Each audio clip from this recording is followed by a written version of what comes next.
nós sentadas, acomodadas, para sabermos então a história da Sofia. Pessoal, peguem um copo com água, um sumo e vamos juntos superar. É o que nos traz cá e é o que nós também vamos levar até a sua casa para que você possa então ter mais motivação na vida para a vida. Sofia, mais uma vez obrigada. Nada. E bem-vinda à Superação. Obrigada pelo convite. Ai, Sofia, olha, como sempre, eu nunca trago um dever de casa porque eu gosto de me surpreender com as pessoas. Quem é a Sofia? A Sofia é uma menina que nasceu em Portugal, apesar de ter pais africanos, não é, como é óbvio. A minha mãe é angolana e o meu pai é cabo-verdiano. Eles vieram para Portugal após o 25 de Abril à procura de melhores condições de vida. Infelizmente não se proporcionou na altura, porque penso que era um bocado o Eldorado das pessoas acharem que Portugal efetivamente poderia trazer condições económicas favoráveis, mas a minha mãe deparou-se com uma realidade diferente, o que nos obrigou nos primeiros anos de vida a viver não era uma barraca, mas era quase, que era um comedor de cavalos, e que basicamente a minha mãe acabou por engravidar dos primeiros 4 filhos no mesmo ano. Ou seja, no mesmo ano, nós somos 2 casais de gêmeos. O primeiro casal de gêmeos certo, nasce a 8 de janeiro de 79 e o segundo casal de gêmeos nasce a 5 de dezembro de 1979. é um espaço tão curto. É verdade. Pronto, uma pessoa que... Os teus pais conheceram-se cá ou vieram juntos de África? Não, conheceram-se cá. Ok, imigram em busca de condições melhores de vida e vêm-se numa situação como aquelas que, pronto, uma situação, vamos dizer, de batalha, já de batalha. E no ano fazem 4 filhos, a vida traz assim, presentes. Como é que foi que a tua mãe desenrascou-se com 4 crianças na situação em que vivia? Não foi uma situação fácil, na realidade, porque a minha mãe, nós quando tínhamos 5 anos, os meus pais separaram-se. O meu pai acabou por não contribuir economicamente para o nosso crescimento e a minha mãe, para nos sustentar, tinha que trabalhar de sol a sol. Para nós, na altura, era ótimo, estávamos em autogestão, não é? Quer dizer que passávamos o tempo todo na rua, íamos à escola, curiosamente não faltávamos, porque poderia ser dado o caso. Tínhamos algum apoio de alguns vizinhos para saber se estava tudo bem, mas foram tempos complicados, porque vivíamos numa casa que não tinha água canalizada no início, chovia lá dentro. Tínhamos ratos, osgas, era uma situação extremamente difícil, nem sempre tínhamos comida, muitas das vezes íamos dormir com a barriga vazia, e foram momentos complicados, mas que a minha mãe, por um lado, também nunca desistiu de nos fazer acreditar que se nós um dia, quando crescêssemos, lutássemos, que eventualmente conseguiríamos ter as condições melhores que ela tinha conseguido proporcionar até então, que para uma mulher sozinha, na minha opinião, já foi muito. E, no entanto, vocês deixaram de ter contacto com o vosso pai, dos 5 anos para diante? Na realidade... Já que ele desapareceu, sim, não ajudou a vossa mãe a sustentar-vos? Não, na realidade nós fomos tendo contacto muito pontual, embora eu particularmente com os meus irmãos acabámos por comunicar com eles, eu mais afastada porque acho que fiquei mais ressentida, mas eu cheguei a uma altura que percebi que ele fez uma escolha e que eu tinha que aceitar essa escolha e ele iria ter que lidar com essa consequência, assim como eu estaria a lidar com ela. Por isso ele, para mim, é um pai porque me fez, não é? Mas é uma pessoa normal, como se eu me cruzasse com outra, serei extremamente educada para ele, falo com ele pontualmente, pergunto se está tudo bem, mas é o suficiente, não é? Foi a relação que ele decidiu. No entanto, já percebi que teve uma infância dura. Sim, não é? sim. Como é que foi esta infância dura? Viu a mãe a trabalhar, tinha que ir para a escola, de certeza que era uma escola do agrupamento, não é? Sim. Viveram em bairros certamente também pobres e já disse que tinha apoio de outras pessoas, mas 4 crianças com uma mãe que praticamente tinha que dar no duro e não era presente, como é que vocês educaram-se? Com uma mãe tão ausente, o tempo que vocês não estavam na escola, o que é que essas crianças faziam? Saltávamos ao elástico, brincávamos com outros meninos do bairro, porque na realidade o bairro era uma zona clandestina que tinham vivendas, mas havia depois uma área de 6, 7 barracas, que era onde nós estávamos enquadrados, Mas nós na altura, ok, sabíamos que tínhamos aquela dificuldade económica, não é? Mas para nós todas as pessoas do bairro eram iguais a nós, porque nós não tínhamos a capacidade de perceber se eles tinham a mesma vida que nós ou não. Sabemos que tínhamos condições diferentes, mas fazíamos as mesmas coisas, por isso não acabávamos por não estar assim muita diferença, ok? Porque eu nunca me questionei na altura, ok, eu não tenho comida, mas será que o meu vizinho tem? Ou seja, nunca havia essas questões, porque nós não tínhamos essa capacidade de fazer essa introspecção. Mas a realidade é que fazíamos todo o processo de rua que os miúdos faziam, não é? Corríamos, jogávamos à apanhada, ao macaquinho chinês, cantávamos imenso. E pronto, e acho que era isso. E depois tínhamos muita preocupação, porque tínhamos a responsabilidade de arrumar a casa, de aquecer a comida para comermos. E quem cozinhava? Era a minha mãe deixava tudo pronto e nós só tínhamos que aquecer. Obviamente que às vezes nós nos aventurávamos e inventávamos algumas coisas para fazer. Eu lembro, por exemplo, de comermos a torrada, quando não tínhamos torradeira, era o pão aberto e feito no fogão, com um garfo, e comíamos e fazíamos a torrada dessa forma. Não havia perigos no bairro? Não, crianças entregue a sorte? Por acaso, quer dizer, nós estávamos à sorte, em bom rigor, não é? Mas eu acho que como era um bairro tão calmo, não havia aquela questão do risco de... Quer dizer, podia ter o risco de nós nos termos desaparecido, ou devemos ter levado, não é? Mas aquilo era tão calmo, se calhar pouca gente conhecia ali aquela zona, que acabámos por estar ali refugiados, de certa forma até protegidos, não é? Certo. E depois como é que foi a vossa adolescência? A nossa adolescência, a minha, foi particularmente diferente dos meus irmãos, pelo facto de, quando eu cheguei aos 12 anos, a minha mãe ter-nos proposto a um de nós quem é que gostava de ir trabalhar na casa de uma senhora para fazer babysitting. E eu, na altura, voluntariei-me logo, porque eu era também mais espinheta, entre aspas, queria sempre fazer tudo e respondia a tudo, era a mais rebelde. E acabei por ir, e acabei por perceber que havia uma realidade diferente da minha, não é? Porque até então eu vivia numa casa sem condições, depois passo a passar férias numa casa com condições, onde as pessoas têm outro tipo de comportamento. E eu lembro de pensar sempre que um dia gostava de chegar aonde essas pessoas chegaram, mas que não queria ser como elas, porque nós africanos temos muito aquela cultura alegre, estamos sempre a rir, estamos sempre a dançar, certo. Há sempre festa, e eu achava que eles eram muito cinzentos, eram muito sérios. E dizia sempre que um dia gostava de chegar onde eles chegaram, mas gostava de ter a minha essência. E acho que foi um bocado esse o caminho que eu depois fui fazendo ao longo da adolescência. Depois tive 2 professores que me ajudaram imenso. Tive a professora de Educação Física, que se não fosse por ela, se calhar eu teria abandonado a escola no 8º, 9º ano, porque a minha mãe não tinha condições para pagar o transporte, e ela foi à minha casa explicar à minha mãe o que era necessário fazer para que ela efetivamente, para que eu conseguisse ir para a escola, porque eu estava a 40 minutos da A essa altura já tinha sonhos? Sabia que queria ser polícia, não me perguntei porquê. Hoje, se calhar, em toda brincadeira, os meus colegas e algumas pessoas que trabalham comigo dizem que eu gosto muito de procedimentos. Se calhar pode estar explicado a vaga de polícia, mas não sei porque não tinha contacto com polícias. E gostava muito de cantar. Eu lembro-me na altura que cantava muitas músicas da Dulce Pontes, gostava imenso de moda, estava sempre a ver coisas da Naomi Campbell, e quando eu ia sempre viajar para outros sítios, porque eu tinha uma amiga minha que ia comigo para todo lado, porque ela tinha mais condições financeiras do que eu, e as pessoas sempre diziam, olha, vem a Naomi Campbell e tudo mais, e eu fiquei sempre com aquela coisa da moda.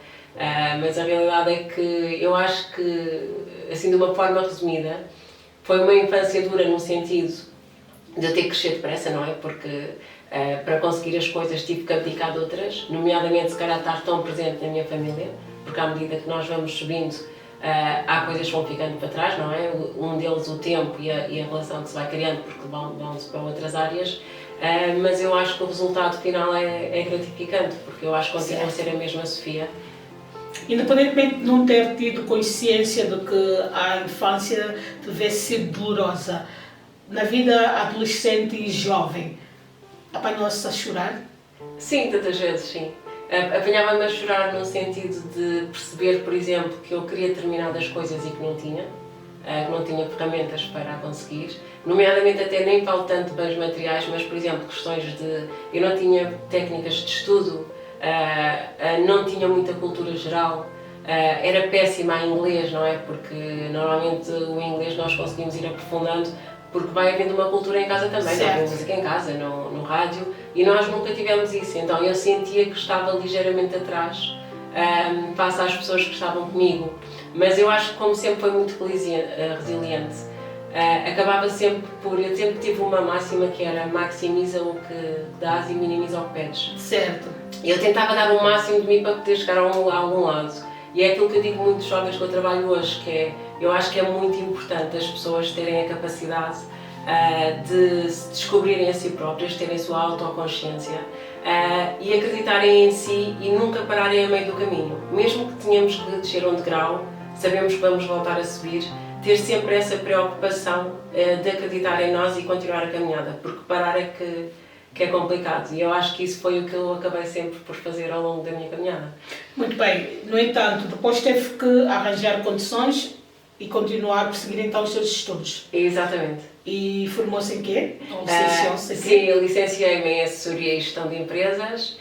Curiosamente... E como é que consegue entrar para a universidade? Então, não temos aqui a passar por etapas, a pular etapas. Sim, o que aconteceu foi, eu aos 18 anos decidi que ia sair de casa porque a minha mãe ainda estava em condições ainda precárias e obviamente que ela gostava que eu ficasse a trabalhar para contribuir com as despesas da casa. Mas eu tinha outras ambições, ou seja, eu queria ser alguém, não queria acabar pelo 12º ano. E o que eu faço é, aos 18 anos, saio de casa, sem ter trabalho, vou viver com um amigo, dois amigos, tinham 2 gatos e um cão, e depois procuro o meu primeiro emprego na Telepisa, onde estou à caixa, que eu já era muito nariz empinado, salseja, mas só queria fazer pizza, só queria estar na caixa a pagar. Certo. E depois, entretanto, fui trabalhar numa loja de roupa de crianças para juntar dinheiro, porque a faculdade, o curso que eu tirei só havia na privada. E então o que eu acabei por fazer foi, tive o ano todo a juntar dinheiro, não é? A fazer um esforço adicional para poder concretizar essa entrada na faculdade. E depois entro também em call center porque eu tinha um problema de dicção, eu lia muito mal. E a minha professora de História estava constantemente a dizer isso, então eu pus-me na cabeça que o meu primeiro emprego oficial iria ser num call center, porque 8 horas a falar, certo. Eu isso ajudou? Ajudou-me bastante na dicção. Eu era obrigada a vender produtos, a ligar para a casa das pessoas, por isso eu acho que deu-me aqui um traquejo importante no que toca à área comercial, que eu acho que é a base fundamental na vida para tudo, porque nós para vendermos uma ideia, para vendermos uma ideia nossa até a alguém, a um projeto, é muito importante nós termos esta skill comercial para conseguirmos ir mais à frente. E depois, pronto, tive a juntar dinheiro nesse período e entro para a faculdade. Curiosamente, na faculdade fui ajudada por amigas, porque eu tinha que pagar uma casa, a alimentação, a própria faculdade, que era mensal, e tinha amigas minhas que me adiantavam o dinheiro mensal para eu poder pagar e estar na faculdade, e depois eu adiantava-as mais à frente, felizmente paguei. Quer dizer que apareceram anjos no processo, sim, neste sim, processo. Sim. Ai, que bom. O que é que lembra-se nesta fase que hoje, que antes era motivo para dor e lágrimas, e hoje sorri? Hoje é um testemunho que quer passar para o programa Superação. Eu acho que o que mais me fez chorar era achar que estava a meio do caminho e que dificilmente iria encontrar um fim. Mas depois chegou uma altura que eu começo a perceber que realmente a felicidade não está no fim da vida como nos tentam vender, não é? Que é faz isto e depois no final vais ter um resultado. É em cada momento em que nós vamos subindo um degrau, temos que aproveitar aquilo que temos de melhor e aquilo que a vida nos proporciona de melhor. E acho que, olhando para trás, é isso que eu vejo. Ou seja, eu vejo uma Sofia que achava que estava a fazer esforços, mas que se calhar não ia chegar a lado nenhum porque não estava a ver uma luz ao fundo do túnel, mas depois percebi que a luz estava sempre comigo e que eu tinha que evidenciar essa luz sempre que necessário. E o que é que a fez perceber isso? Quando é que começa a ter essa percepção? Eu começo a ter essa percepção quando eu começo-me a aproximar cada vez mais de várias pessoas de várias faixas sociais e económicas, mas que eu percebo que essas pessoas são iguais a mim, certo. em tudo. Boa.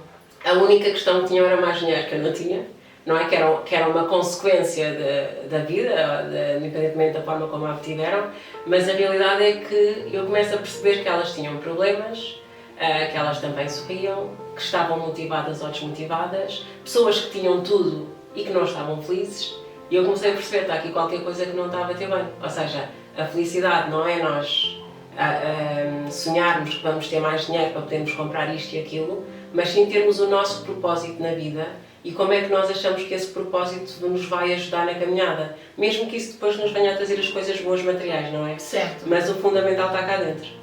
Com esse crescimento psíquico e o discernimento que a fez perceber que a caminhada era para ser feita e as pedras do caminho não seriam para construir o castelo, no entanto, termina a universidade, consegue o desafio de terminar a universidade. O que foi feito depois? Depois da faculdade, ainda continuei na área do call center porque eu fui escalando em termos de função. E depois chegou uma altura que eu disse, ok, agora convém procurar emprego na área onde eu me licenciei, é onde eu mando um único currículo para um grupo de empresas e vou à entrevista e sou selecionada e curiosamente dizem-me para eu voltar no dia a seguir vestida como se fosse trabalhar, porque eu não tinha a mínima noção do que era ser uma assessora de direção, então apareci lá de calças curtas, t-shirts. E foi quando eu vou comprar o meu primeiro fato à Zara. Eu tenho uma relação com a Zara muito próxima. Mas compro o meu primeiro fato, efetivamente, para fazer esse trabalho. E fico nessa empresa durante 11 anos. Quando me apercebo, já sou o braço direito do responsável da empresa. Mas depois chegou uma altura que eu sou uma pessoa que, quando não estou bem num sítio, eu saio por iniciativa própria. Ou seja, eu não fico à espera que me mandem embora. E o que é que correu mal? Não correu nada mal, o que aconteceu foi que tinha chegado a um patamar, ou eu passava para a diretora, não é? Certo. Ou então tinha que me ir embora, porque não podia voltar para trás ou ia entrar naquele loop constantemente. E foi quando eu falo com a direção e digo que efetivamente já não tinha nada a contribuir para o crescimento da empresa, nem a empresa para o meu, e despeço-me. Em plena crise em 2012 chamaram-me maluca, tudo e mais alguma coisa, mas eu achei que ficar em fez depois? Depois vou bater à porta. Foi uma queda de paraquedas. Foi uma queda de paraquedas, foi. Certo. Vou bater à porta. De livre vontade. De livre para livre vontade. Vou bater à porta de uma empresa que eu gostava muito da forma de estar no mercado. Consegui a entrevista com o diretor-geral e ele disse-me, olha Sofia, não tenho nada de assessoria para tu fazeres neste momento, mas tenho a área comercial. Eu disse, ok, tive 11 anos a ensinar a vender, vamos ver se eu realmente sei vender. Certo. Claro, passado um mês ele quis-me despedir, mas correu bem porque na realidade ele quis-me despedir. Porquê? Porque eu sou uma pessoa muito incapacitada e gosto de fazer várias coisas ao mesmo tempo. Certo. Ele abriu-me um mundo e eu comecei a escolher os que eu me identificava melhor, não é? Mas obviamente que quando houve essa conversa, ele me despedir, eu disse que não, porque não estava a ser justo, mas que ele poderia me dar um timing para eu tentar então vender. E ele pôs-me um objetivo de €500 mil para fazer vendas, e era vender pessoas, entre aspas, porque era uma empresa de recursos humanos, e a realidade é que eu consegui. E depois de ter conseguido, fui convidada por outra empresa para sair, ou seja, foi quase como o objetivo que ficou fechado. Certo. Mas foi uma empresa que tinha uma relação muito boa, humana, e que eu cresci bastante na empresa e achei que estava na altura de dar outro salto. E quando sou convidada pela Nobre das Salsichas para ir trabalhar para o Trade Marketing e ficar responsável pela categoria das salsichas, estive lá 2 anos e despedi-me novamente por um simples... Mas nesta fase, já as condições de vida tinham melhorado bastante, de certeza? Sim. Já tinha conseguido ter a casa, o primeiro sonho da casa própria, por exemplo? Sim. Ou seja, eu aos 26 anos já tinha a minha casa na Expo. Muito bom. E tive também muito pela ajuda dos diretores da empresa onde eu trabalhei, que foram meus fiadores, não é? Porque era impossível eu conseguir ter uma casa se não tivessem os meus fiadores, e eles prontificaram-se a ser meus fiadores, e foi quando eu efetivamente comprei a minha casa própria, que ainda hoje eu tenho, no Parque das Nações. Muito bom. Contacto com a família, depois, teve esse brutal crescimento, contacto com a família, os seus irmãos, a sua mãe... Nunca perdi o contacto, na realidade. Porque saiu muito cedo de casa. Saiu muito cedo, mas não era um contacto diário, não é? Certo. Às vezes estava meses sem falar com a minha mãe. Aliás, eu tenho uma melhor relação com a minha mãe agora, em termos de contacto, do que tinha nessa altura, porque eu basicamente trabalhava das 9 à 1 da tarde eu estava na faculdade, e da 1 às 10 da noite eu estava a trabalhar, e das 10 da noite às 2 da manhã eu ia sair. Então houve ali um momento que... Houve um distanciamento. Houve um distanciamento. Não é? Distanciamento. Pronto. E, no entanto, em relação aos teus irmãos? O que os irmãos... Porque parece que com esse distanciamento cada um tomou o seu rumo, porque ele acaba sendo às vezes na vida, não é? Exatamente. Certo. A que eu tenho uma maior ligação muito forte é com a minha irmã gêmea. Não sei se talvez pelo facto de ser gêmea, mas pelo facto de ela também se calhar ter duas filhas muito cedo e eu ter acompanhado muito a educação da Tatiana e da Inês. E que fez com que eu criasse aqui uma relação bastante forte. Eu lembro que ainda estudava e trabalhava e a Tatiana ia muitas vezes lá para casa, a Inês também, o meu irmão Flávio e o Yuri, que também são outros irmãos que vieram depois, também havia muita ligação porque eles eram menores e eu tentava acompanhá-los sempre que possível, mas depois os outros irmãos não houve assim muito contacto diário, não é? Ainda hoje não existe tanto pelas diversidades que a vida nos foi trazendo, mas nós temos um grupo na família, falamos sempre, está tudo bem, vamos sempre sabendo uns dos outros, ou seja, não está ninguém... Nós os africanos normalmente temos a preocupação e sentimos como se fosse mesmo uma obrigação de quando se dá um passo na vida, a família tem que ter um empurrão. Sentiu essa cobrança por parte da sua família? Não, de todo, até porque uma das coisas que eu sempre tentei fazer foi ajudá-los, não é? Certo. São a minha família e aquilo que eu puder fazer para garantir que eles têm as condições mínimas para serem minimamente felizes, eu vou fazê-lo, não é? Não está em questão, mas eles estão todos muito bem orientados, apesar de termos seguido caminhos diferentes. Os meus irmãos têm todos o seu emprego, têm a sua casa, têm a sua família, a minha mãe tem o seu trabalho, também está casada agora, por isso eles estão minimamente orientados, ou seja, a minha preocupação mais até é mais emocional no sentido de não perder o laço familiar do que ajudar propriamente financeiramente. Que bom! Hoje, o que é que a Sofia dedica-se a fazer? Com todos esses passos gigantescos que a vida deu e com esses passos gigantescos, surpresas boas, não é? O que é que a Sofia dedica-se a fazer? Bem, em termos profissionais, dedico-me a fazer muitas coisas, mas eu tenho uma empresa de organização de eventos, onde faço sobretudo a ativação de marcas em festivais, em feiras do livro e por aí fora. Depois tenho um projeto de mentoria para jovens desfavorecidos, que o objetivo aqui é tentar-lhes proporcionar uma melhor visão sobre o seu futuro, desde a parte vocacional à parte pessoal, porque existe aqui algum dilema aqui agora com a geração Z, no que toca à questão da gestão das emoções, de encontrar... A sua infância e vivência que a fez embarcar para este projeto, desculpa cortar. Sim, sem dúvida, por uma razão muito simples, porque eu acho que se não tivesse as ferramentas que eu consegui ter na altura, se calhar dificilmente tinha chegado onde cheguei, porque apesar de nós nos dedicarmos bastante, se nos preocuparmos em ter as pessoas certas ao nosso lado, certamente a caminhada será mais fácil e mais tranquila. E o que eu sinto é que há muitos jovens que precisam dessa ferramenta e precisam desse apoio. Quantos jovens esse projeto já ajudou? Já ajudou 53 jovens. Este projeto é um projeto que eu tenho com uma amiga e nós vamos nos revezando, digamos assim, mas nós queremos, obviamente, ter cada vez mais jovens para poder... Quais são as principais dificuldades que vocês têm encontrado neste caminho destes jovens? Porque a infância do ontem da Sofia, de certo modo, foi menos perigosa do que esses jovens hoje encontram. Quais são as principais dificuldades que eles encontram e desafios? Eu acho que o principal desafio é o propósito. Eles estarem muito perdidos sobre aquilo que eventualmente eles querem seguir, porque hoje em dia eles têm o Dr. Google, não é? Que lhes dá toda a informação e mais alguma que nós na altura não tínhamos. E depois eles também têm aqui muito aquela questão de serem quase o eu SA, ou seja, querem fazer aquilo que gostam, receber aquilo que acham que é viável para terem a vida que querem. E como há este mundo muito dos influencers, a maioria quer estar ligada ao marketing digital, ao influencer, porque acha que é uma forma de fazer dinheiro e ter aquilo que eles querem de forma imediata, mas depois não têm a autoconsciência de perceber que tudo o que está por trás desse influencer, por exemplo, é muito trabalho, não é? Certo. E nós tentamos que eles tenham essas clarividências sobre o seu futuro, fazendo-os descer um bocado à terra, que é ok, nós estamos no 9º ano, fazemos uma análise que é perceber um bocado a análise comportamental natural deles, ou seja, aquilo que nasceu com eles e aquilo que eles precisam transformar para ser aquilo que eles querem ser, e se isso faz um match. Certo. Vocês têm apoios?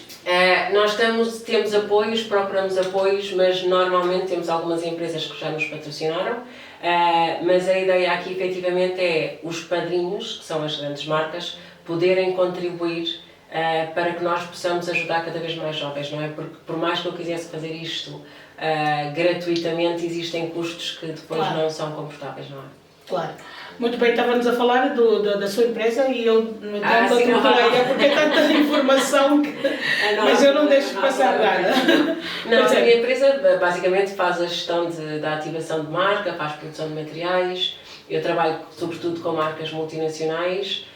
A minha empresa já nasceu na ótica de não ter estrutura, ou seja, que é uma das coisas que eu acho que para quem quer abrir um projeto é muito importante nós pensarmos naquilo que nós precisamos, o mínimo para conseguirmos arrancar o projeto e não nos colocarmos logo com estruturas pesadas, porque isto é quase o fim do artista, né? Depois aparece aqui qualquer coisa que nos bloqueia.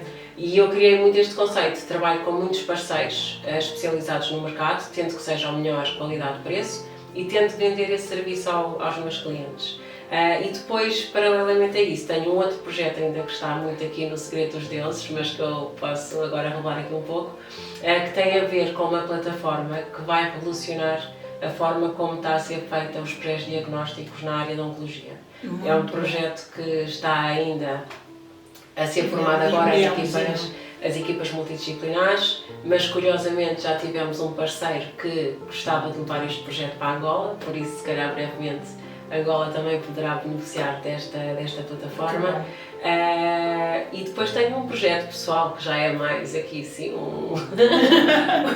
uma brincadeirazinha, digamos assim, que é o Closet da Su, que basicamente o que a Closet da Su faz? Está a pôr todas as roupas que a Su tem, que sou eu, na plataforma, neste caso no Instagram, e que vai vender a pessoas que realmente não têm condições de comprar uma peça na Zara, ou comprar até numa loja que seja acessível, mas que não tenha essa condição, a preços muito acessíveis, e depois, mais tarde, criar uma linha de roupa.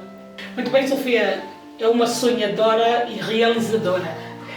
Aonde é que a Sofia quer chegar? Porque já vi que o limite para si é o seu. Sem dúvida, sim. E na realidade eu digo sempre isto, eu não sei o que é que eu quero fazer, ou seja, se eu tivesse que escolher uma coisa, não consigo dizer. A única coisa que eu sei é, sempre que eu encontrar algo que me apaixone e que de certa forma possa contribuir para o bem-estar do outro, porque eu acho que sou uma pessoa de causa, sou uma mulher de causas, eu vou fazê-lo. Desde que tenha tempo, consiga dormir as minhas 7 horas, porque eu acho que é fundamental para estar restabelecida, eu vou tentar fazer os projetos que me aparecerem. Por tudo que viveu, por tudo que passou, por tudo que presenciou a sua mãe passar e a família, considera-se uma pessoa superada ou tem marcas da vida que jamais hão de sarar? Eu acho que considero uma pessoa superada. As marcas vão continuar cá porque elas não vão desaparecer. Eu acho que o segredo está em nós conseguirmos lidar com essas marcas. Porque tudo aquilo que a vida nos traz fica, não é? E nós temos de ter essa capacidade de fazer com que isso seja uma importância ou não no nosso dia-a-dia. E o que eu tento fazer é menosprezar essa parte que causa menos dor, embora às vezes use para me lembrar quem eu sou e para onde é que eu quero ir, mas há um clichê agora que se usa muito e que eu me identifico muito, que é: não há problema nenhum em nós não estarmos bem. Certo. Não é? Porque faz parte. É ok estarmos mal. E as já pessoas... se desconfia de quem está muito bem. Hoje em dia já. Sim, porque faz parte da vida, é um processo. E eu acho que nós temos que aceitar isso. Mas se aceitarmos de forma positiva, eu acredito que os benefícios são significativos. Se tivesse que fazer o book da sua vida, nessa lição toda de experiências vividas, o que é que daria ênfase, que acha que é primordial para que as pessoas saibam e que as possa ajudar no curso das suas vidas também? O que é que gostaria de transmitir para o mundo? Mente aberta, aprendizagem sobretudo, acreditar que as adversidades da vida aparecem por algum motivo e tentarem se superar, porque muitas das vezes cai-nos uma adversidade e nós achamos que é o nosso fim, mas nós temos lá uma força, não é? Como uma amiga minha costuma dizer, todos nós temos um botão que quando ativado mata, não é? E nós temos que ativar esse botão para o bom, ou seja, não podemos matar as ideias, não podemos matar os sonhos, não podemos matar a nossa vivência das coisas boas e focarmos nas coisas más. Porque eu acho que a probabilidade é, quanto mais nós acreditarmos, mais acontece. Eu acredito muito nisso, eu acho que eu ponho uma coisa na cabeça e acredito, eu vou fazer para que ela aconteça. Certo. Não foi sorte, foi persistência, de certeza. Foram as Acredita que duas. estamos destinados a ser quem somos? Eu acho que nós podemos ajudar a influenciar esse destino. Muito bom. Muito bom. Olha, eu fiquei muito curiosa no projeto, no concerto, de trabalhar com jovens, porque 50 pessoas são 50 mentes e cada uma delas a pensar de forma diferente. Exato. Isso tudo, qual tem sido a vossa maior preocupação? Porque trabalha com uma outra pessoa também, não é? Sim, sim. A nossa maior preocupação nos jovens é garantir que quando eles terminam as sessões, eles tenham a consciência que o poder das escolhas depende deles, ou seja, a responsabilidade das escolhas depende deles, e mais do que isso eles têm que estar preparados para lidar com essas consequências, porque muitas das vezes os jovens escolhem e não têm a capacidade de aceitar a consequência dessa escolha. Independentemente de ser pensada, não pensada, nós temos essa preocupação de garantir que efetivamente eles se venham a tornarem adultos felizes. Certo. E para que isso aconteça, eles têm que assumir essa responsabilidade de dentro para fora e não de fora para dentro. Muito bem. Tem um projeto da moda, por isso já não lhe vou perguntar se a moda será um sonho adiado. E a música? Não, a música, eu acho que gosto muito de música, ouço muita música, mas não vai passar daí. Continuará a ser cantora de chuveiro, de banheiro, como se diz. Muito bem. O que gostarias de dizer a todos os nossos superados e todas as pessoas em fase de superação? Estamos a passar por essa altura de Covid em que muita gente chora, muita gente perdeu pessoa, muita gente perdeu emprego, muita gente desacreditou em si porque o mundo deu uma reviravolta perigosa. O que é que gostavas de partilhar com as pessoas? Eu gostava essencialmente de dizer para não desistirem, que nós vamos sempre ter estes contratempos na nossa vida. Aceitem-nos de braços abertos e acreditem que efetivamente isso vai fazer a diferença mais tarde. E também dizer que é muito importante a automotivação, ou seja, a motivação vem de dentro para fora, não se esqueçam. Não esperem que o outro contribua com a vossa felicidade. Sejam vocês responsáveis pela vossa caminhada. Olhando de lá para cá, considera-se uma pessoa de sucesso? O sucesso depende da terminologia de cada um, mas sim, eu acho que sim. Eu acho que posso dizer que, no sentido até de dizer que tive sucesso de ter a caminhada de uma forma justa, clara, sincera, transparente, sem ter enganado ninguém, não é? Muito bem, Sofia, passa-nos então as suas redes sociais para quem quiser informar-se mais sobre os projetos que a Sofia tem, conhecê-la melhor, ir para o Bazar da Só e tudo que as pessoas não vão conseguir ter hoje, porque já vi que é uma vida recheada de coisas para partilhar. Então passa-nos as suas redes sociais. Sim, passo. Então, a minha pessoal é Sofia Tavares 79, é fácil de encontrarem depois no Instagram. O Closet da Sul é close.t.da-sul. E depois a de mentoria para jovens é Moto Mentoring, também no Instagram. E basta acederem a uma delas, depois tem um link para as restantes. Sofia, muito obrigada. Estou a sair daqui comovida e com mais uma lição de vida. Todos os dias aprendemos um pouco, mas muito obrigada mesmo. E continua a servir. A servir, porque só serve para viver quem serve. Obrigada eu. Continua a servir. Obrigada mesmo. Nada, obrigada eu. E quando assim que acompanhou mais uma história de superação, já sabes, escreva para nós, para o nosso endereço, conte também a sua e juntos vamos ajudar outras pessoas a superar. Estamos no Instagram, estamos no Facebook e no YouTube. Para quem está nos Estados Unidos, um beijo muito americano e para todos os falantes da língua portuguesa, então, que haja superados sempre. Um beijinho.